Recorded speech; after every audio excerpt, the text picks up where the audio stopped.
Bienvenidos a todos a un nuevo programa. Estamos comenzando un día de Santo Sábado y como empezamos en el capítulo anterior, vamos a continuar analizando las diferentes partes del libro de Pablo a los Hebreos. Lo consideramos como una cristología de un gran valor teológico, pero sobre todo humano y existencial. Por eso te invito en el día de hoy a que prepares tu Biblia, que podamos disfrutar de la lectura de ella juntos y que podamos alabar a nuestro Señor. Comenzamos entonando el himno.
Vamos a inclinar nuestros rostros para orar a nuestro Dios. Bendito, bondadoso Dios, que estás en los cielos, te agradecemos tu amor, tu misericordia. Gracias, Padre Santo, por todo cuanto tú nos das, nos bendices. Señor, nos ponemos en tus manos. Que nuestra lengua, que nuestra mente, que nuestro corazón sean dirigidos por ti en este momento, que vamos a abrir tu palabra, para que sea tu Santo Espíritu, Señor, el que nos dirija a un encuentro personal con la Biblia. En el dulce nombre de Jesús. Amén.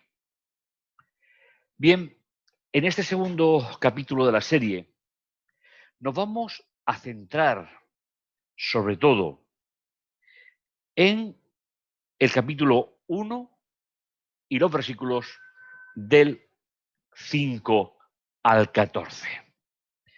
Permitidme recordar cuáles fueron las hipótesis que pudimos encontrar en la Biblia en el programa anterior, en el primero de la serie, donde estuvimos hablando del capítulo 1, del versículo 1 hasta el 4, donde vimos que cuando la Biblia hable del Hijo de Dios, lo hace para el periodo de la encarnación. No hay ningún texto ni estudio riguroso de la Biblia que hable del Hijo de Dios antes de que naciera en este mundo a través del milagro del Espíritu Santo en su madre, la Virgen María. Por lo tanto, toda la lectura del libro de Hebreos estará centrada o en recordar lo que hizo cuando estuvo en la tierra o recordar cómo se tiene que ver su misión durante ese periodo para explicarnos que Jesús es superior a muchas de las historias que en el libro se nos cuenta. Recordar también que el libro de Hebreos se escribió para un grupo de seguidores de Jesús que, proveniendo del judaísmo, habían aceptado a Jesús como Salvador personal, habían aceptado su ministerio, pero pasado un tiempo estaban volviendo hacia atrás. Por eso el apóstol nos recordará que Jesús es superior como Hijo de Dios a prácticamente todas las instituciones del Antiguo Testamento.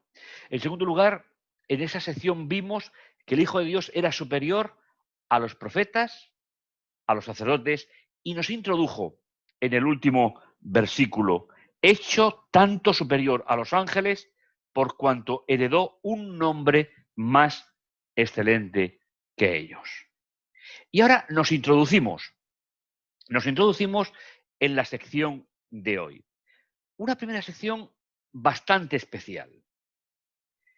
Me gustaría hablaros de cómo se trabajaba, cómo se utilizaba en la época de Pablo la Biblia que ellos tenían. Era una práctica muy habitual entre la teología judía y que a veces nosotros a esta parte de la historia nos olvidamos de que el mensaje eterno siempre estará expresado en una categoría o cultura temporal. Toda la sección que tenemos para el día de hoy se llama un empedrado. En realidad, en hebreo se llama midrash, pero bueno, es decir, empedrado, que es presentar una idea. Lo vais a ver en todas las secciones, en las 5 secciones que tenemos para este día.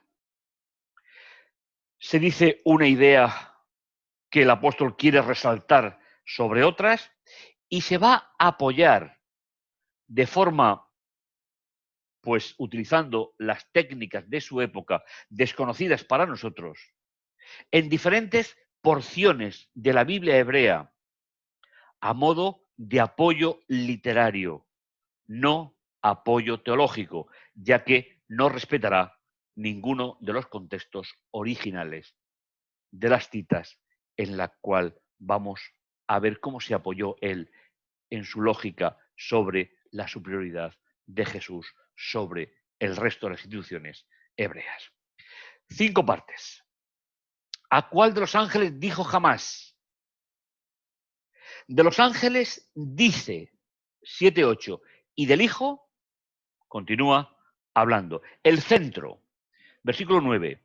Has amado la justicia y odiado la iniquidad. Y continuará diciendo, tú cimentaste la tierra. Y si os fijáis detenidamente, aunque sea un instante en la pantalla, comienza hablando de los ángeles y termina hablando de los ángeles con la misma pregunta. ¿A cuál de los ángeles dijo jamás? Y esa va a ser la primera y la última de las declaraciones en esta sección del libro. Por lo tanto, comencemos analizando la primera, versículos 5 y 6. Aquí tenemos una de esas declaraciones que el apóstol va a utilizar para exponer qué tenían que saber aquellos que un día aceptaron a Jesús y estaban volviendo a sus antiguas prácticas religiosas, qué tenían que saber. En este caso, va a comparar a Jesús, al Hijo concretamente, con la función de los ángeles. Versículo 5. Pues, ¿a cuál de los ángeles dijo jamás? Mi hijo eres tú, y yo te he engendrado hoy. Como veis, en sobreimpresión está sacado del Salmo 2, versículo 7. Recordar que la segunda persona de la deidad no tiene principio ni tendrá fin. ya que es Dios desde la eternidad para la eternidad. Pero hay un momento en el cual, tal y como se narra en los evangelios, su madre, María, concibió por obra y gracia del Espíritu Santo. Cuando ese niño llamado Emmanuel nació, se convierte en el único Hijo de Dios por definición bíblica. Y fue engendrado, porque Jesús tiene principio y tiene fin con su resurrección. Repito, para que no haya ninguna duda, la segunda persona de la deidad es eterna, coeterna con el Padre, coeterna con el Espíritu, y seguirá siendo eterna por los siglos de los siglos sin fin. Pero entrando en el plan de la salvación, Jesús, Emmanuel, el Hijo, que es la expresión que se utiliza prácticamente en toda la carta a los hebreos, fue engendrado, tuvo un principio y tuvo un final. Ni tampoco se le dijo nunca a los ángeles, y seré para él un padre y él para mí un hijo, una pequeña porción de Deuteronomio capítulo 32. Y además sigue argumentando el apóstol cuando introduce en aquel mundo al primogénito, dice: adórenlo todos los ángeles de Dios. En esta primera porción del estudio del capítulo 1, nos encontramos con detalles que son realmente espectaculares. En el judaísmo de la época se le daba una importancia trascendental, no solo a los profetas, no solo a los sacerdotes, se daba también una importancia trascendental a los ángeles. Por eso, cuando el apóstol está resaltando sobre todo la figura del Hijo de Dios como el elemento de salvación por encima de todo lo que había sido la historia de Israel, se plantea que nunca jamás a un ángel se le dijo: tú eres mi hijo. Nunca jamás se le dijo: seré para él un padre y él para mí. Y nunca jamás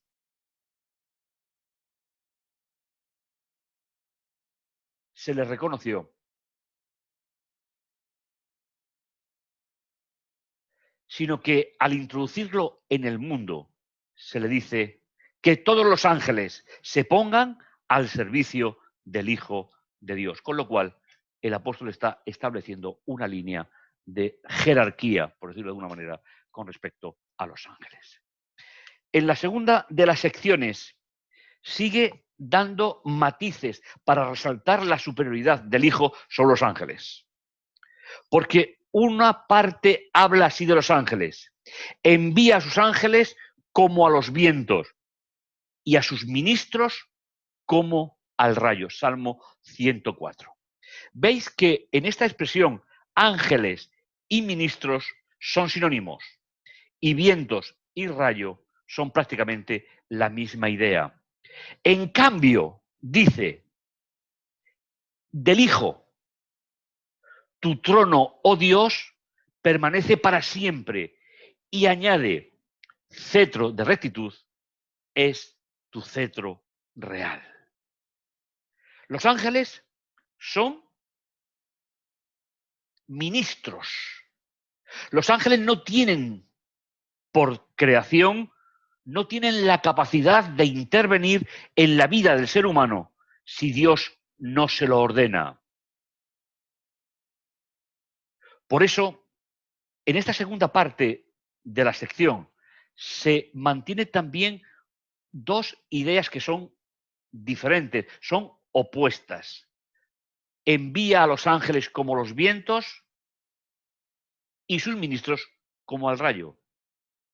Pero de Jesús dice, del Hijo de Dios dice: tu trono permanece para siempre. Es decir, al hacerte hijo, Nadie ocupa el trono de la segunda persona de la deidad durante el periodo que estuvo con nosotros en la tierra. Y cetro de rectitud es tu cetro real. Veis que en estos dos versículos se sigue manteniendo el contraste. ¿Quiénes son los ángeles? Ministros bajo la dirección de Dios para ayudar a los hombres. Sin embargo, la procedencia del Hijo es un trono en los atrios celestiales, de donde se gobierna el universo. Pero en el periodo de la encarnación se hace ser humano y habita entre nosotros. Pero su trono, como Dios, permanece para siempre. De esta manera, llegamos al versículo 9, que es la parte central de esta sección, y dice: has amado la justicia y odiado la iniquidad. Por eso Dios, tu Dios, te ha distinguido de tus compañeros, ungiéndote con perfume de fiesta. Recordar, para no extrapolar el sentido, para no irnos a una parte de la existencia de la segunda persona de la deidad que no corresponda con estos textos. Recordar que Jesús, cuando estuvo aquí, que el Hijo de Dios, cuando estuvo entre nosotros, amó siempre la justicia y se enfrentó ante la iniquidad. Por eso, como hijo,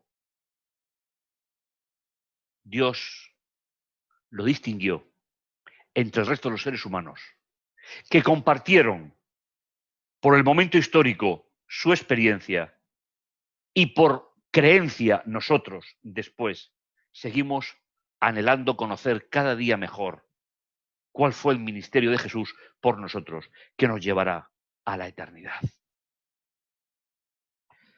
La siguiente microsección siguen, como veis, haciendo un empedrado de textos. Tú, Señor, en los comienzos pusiste la tierra. Obra de tus manos son los cielos. Ellos perecerán. Tú permaneces. Se gastarán como la ropa. Los liarás como una capa. Serán como vestido que se muda. Pero tú eres siempre el mismo.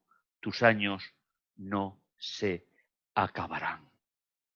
Veis que, como curiosidad, en esta sección, como vestidos no está en la cita del Salmo 2, Salmo 102, del 26 al 28, pero Pablo lo incluye para darle un cimiento mucho más estable a la hora de entender.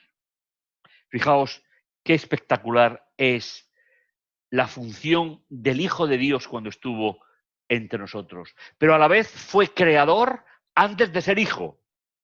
Fue el que puso el cimiento de la tierra a la misma vez que el universo. Pero en un momento determinado, la humanidad necesitaba, viniendo el cumplimiento del tiempo, necesitaba que se terminara la lucha contra el pecado. Y sabéis, mis hermanos, este va a ser el tema de toda la carta de Pablo a los hebreos. Ir cimentando la superioridad del ministerio de Jesús a todas las grandes instituciones o personajes que marcaron la historia de Israel. Por eso dice, tú eres siempre el mismo y tus años nunca se acabarán. Y así llegamos a la última parte, a la quinta parte de la estructura.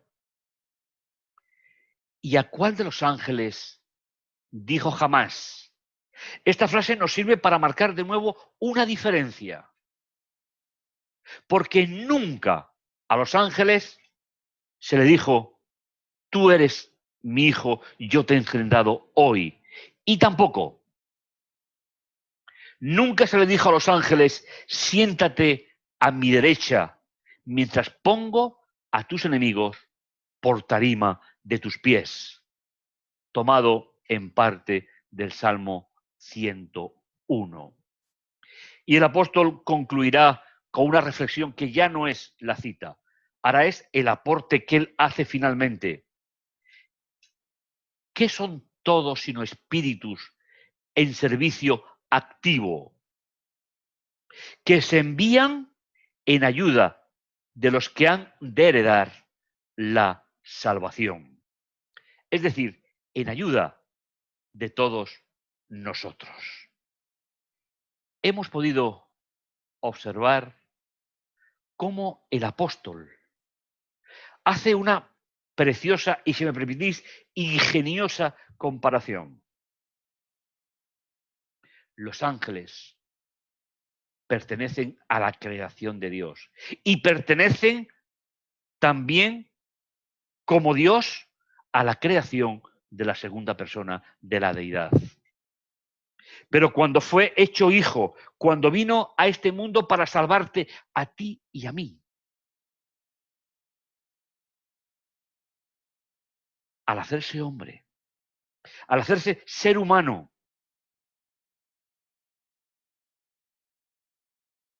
se convirtió en el Hijo de Dios. Y por ser Hijo de Dios y ser humano, pudo llevar a cabo el gran plan de la salvación, el gran plan de la redención. Por eso, en esta segunda sección de la carta, el apóstol añade a la superioridad de Jesús como profeta y como sacerdote la superioridad a los ángeles. Porque según hemos leído, son espirituales en activo servicio, que se envía en ayuda, según el plan de Dios, según el diseño divino, a los que han de heredar la salvación. Y ahí es donde entramos tú y yo. Y se nos aplica el valor de la obra del Hijo de Dios durante los 31 años que estuvo con nosotros. Por eso, debemos de dar de nuevo gracias a Dios por el cuidado tan inmenso que ha tenido con la humanidad. Ahora, ¿qué falta? Falta que tú y yo aceptemos de forma definitiva que Dios tiene un proyecto de salvación, que el ser humano sin Dios no puede ir a mejor, se queda conforme está, con sus problemas, debilidades. Pero en Dios, a través de la aceptación del plan de salvación, lo mejor de nuestra vida está aún por llegar. Que el Señor te bendiga, que el Señor te guarde y no olvides, tenemos una cita para seguir estudiando el libro de Hebreos. Vamos a cantar el himno final.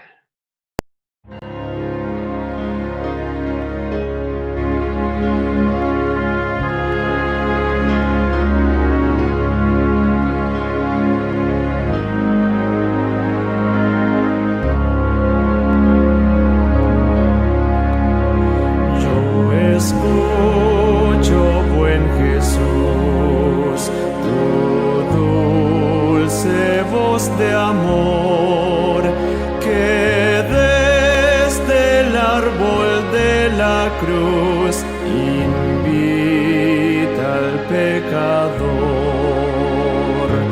Yo soy pecador,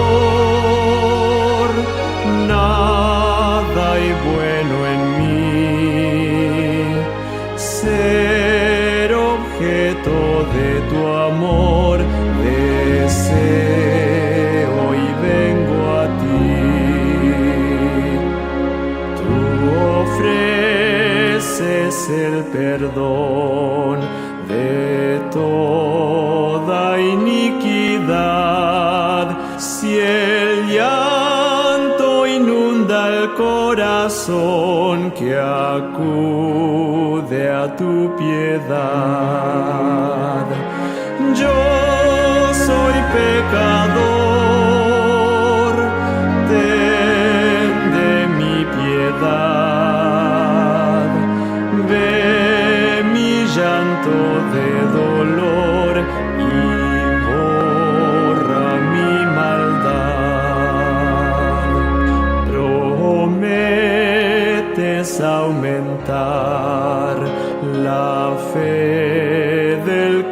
creyó, y gracia sobre gracia dar a quien en ti confió.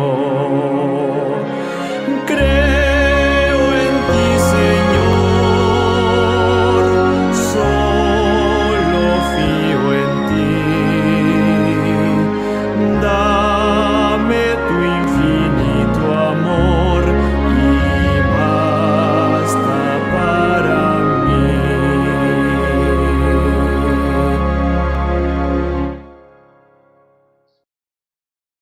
Y os invito a una oración a nuestro Padre.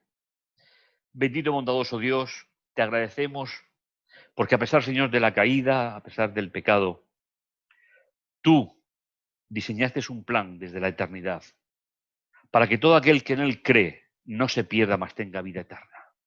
Todo aquel que cree en tu Hijo y en la obra que realizó, en su vida, en su resurrección, sea, Señor, el pasaporte para la eternidad. Que las oraciones de mis hermanos en este momento sean llevar hasta el trono de tu gracia sus necesidades. Y que todos nosotros, Señor, esperemos confiados ese regreso de tu Hijo de nuevo a la tierra por nosotros. Te lo agradecemos en el dulce nombre de Jesús. Amén. Nos vemos, nos escuchamos.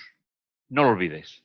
Tenemos un encuentro de nuevo con la palabra de Dios a través del libro de los Hebreos.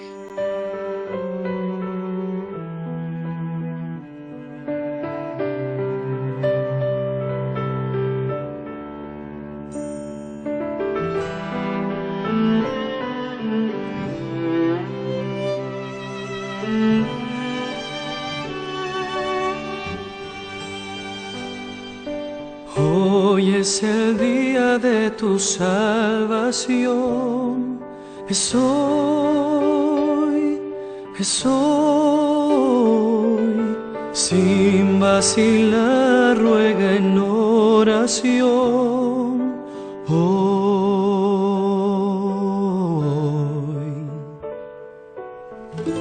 Cristo te oye, está cerca, aunque errante estés. Hoy es el día de tu salvación, deja que te limpie Él.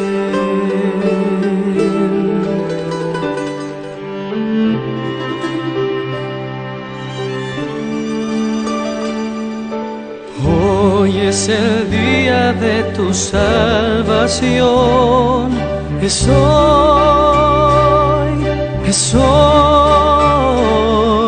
sin vacilar ruega en oración,